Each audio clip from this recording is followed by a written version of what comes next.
Striktong ipinag-utos ni PNP Chief General Nicolas Torre III sa ilang mga pulis na sumailalim sa physical fitness program.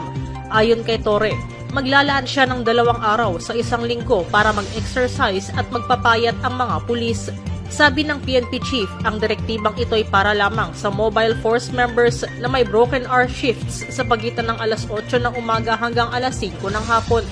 Partikular na napili ni Torre ang Martes at Huwebes simula alas 3 ng hapon para gawin ang napiling fitness program. Pwede raw mag-swimming ang mga pulis, mag-jogging, maglaro ng badminton, golf o anumang sports basta't ilalaan lang ang oras na ito sa pagpapapayat. May warning na rin agad si Torre sa personnel na magsasagawa ng mga test na magbigay ng tamang datos sa resulta ng fitness test ng mga pulis.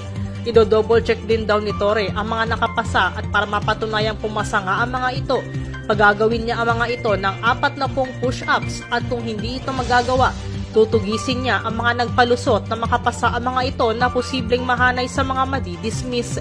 Binanggit din ni Torre ang Section 30, Paragraph I ng Republic Act 9675 o ang DILG Act na nag-reorganize sa PNP. Nakasaad sa nasabing batas na ang isang individual ay dapat may timbang na hindi lalagpas o bababa sa 5 kilo ng standard weight alinsunod sa kanyang height, edad at kasarian para maging bahagi ng PNP.